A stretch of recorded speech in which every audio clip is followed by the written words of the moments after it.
تک کے تاریخی واقعات کا کرونالوجیکل آرڈر میں بات کریں گے۔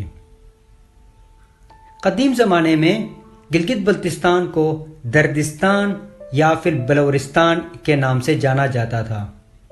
یہاں کے لوگ داردک زبان بولتے تھے، جو کہ موجودہ دور میں شینا زبان کہلاتی ہے۔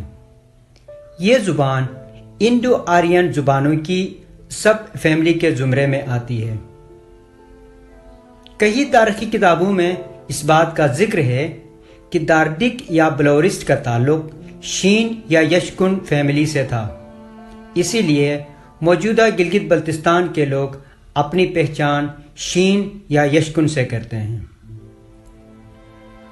صدیوں پہلے ہندو سامراج کے دور میں گلگت کو سارجین کے نام سے جانا جاتا تھا۔ بعد میں گلیت نام پڑ گیا اور پھر سکھ اور ڈوگرا راج نے اپنے دور حکومت میں گلگت نام رکھ دیا، جو کہ اس علاقے کا موجودہ نام ہے۔ 6 صدی سے 8ویں صدی تک گلگت بلتستان، لداخ، کشمیر اور آس پاس کے علاقے ڈوگرا سامراج کے زیر تسلط رہے۔ 9ویں صدی سے 12ویں صدی تک اس ریجن میں بدھ مت کی حکومت رہی۔ شری بدت آخری بدھ مت حکمران تھا۔ شری بدت کے بارے میں مشہور ہے کہ وہ آدم خور بن چکا تھا اور انسانوں کا گوشت کھاتا تھا۔ مقامی لوگ اس حکمران سے بیزار آ چکے تھے۔ شری بدت کی بیٹی نے ہنسک کے پرنس شمشیر سے شادی کی اور ایک روایت کے مطابق اس نے اپنے باپ کو خود مار دیا اور لوگوں کو اس آدم خور بادشاہ سے نجات دلا دی۔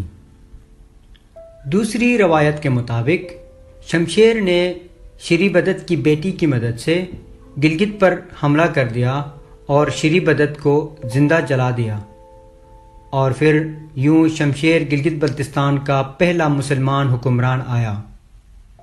شمشیر اور اس کے خاندان کی حکومت گلگت پر صدیوں تک جاری رہی۔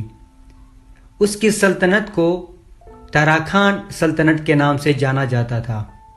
اس خاندان سے کئی حکمران آئے، جن میں اظہر، خسرو، فردوست، یابی خان، محمد خان اور عباس شامل تھے۔ اس سلطنت کا خاتمہ عباس کے دور حکومت میں 1805 میں ہوا۔ پھر اس علاقے میں کئی مقامی حکمرانوں نے حکومت کی۔ ان مقامی حکمرانوں میں سب سے پہلے سلیمان شاہ، جو کہ یاسین کا بادشاہ تھا، نے 1805 میں عباس کو شکست دے کر گلگت پر اپنی حکومت قائم کی۔ آزاد خان، جو کہ پونیال کا حکمران تھا، نے شیر قلعہ کے مقام پر سلیمان شاہ کو شکست دے کر گلگت پر اپنی حکومت قائم کی۔ اس کے بعد طاہر شاہ، جو کہ نگر کا بادشاہ تھا، نے آزاد خان کو شکست دے کر اپنی سلطنت قائم کی۔ طاہر شاہ کے وفات کے بعد اس کا بیٹا سکندر حکمران بن گیا۔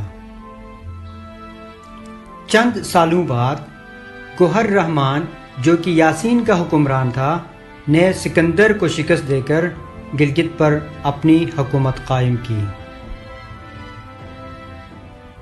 سکندر شاہ کا بھائی کرم خان اس لڑائی کے دوران بھاگ کر گور چلا گیا اور اس نے کشمیر کے سکھ بادشاہ سے مدد کی اپیل کی۔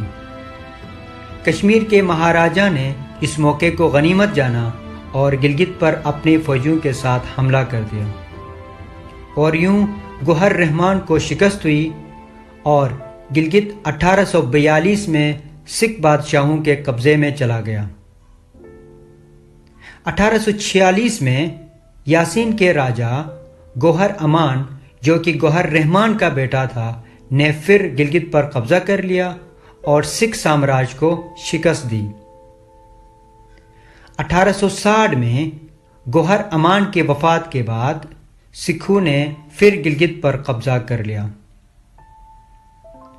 1878 سے 1881 کے دوران پہلی بار گلگت میں برٹش ایجنسی قائم ہوئی اور اس کا کمان کرنل بدلف کے پاس تھا۔ 1889 میں برٹش ایجنسی میں تبدیلی ہوئی اور برٹش اور مہاراجہ آف کشمیر نے آپس میں الحاق کیا اور یوں ان دونوں نے مل کر اس علاقے میں حکومت کی۔ ناظرین، 1935 میں برٹش نے گلگت بلتستان کو 60 سالوں کے لیے مہاراجہ ہری سنگھ سے کرائے پر حاصل کر لیا۔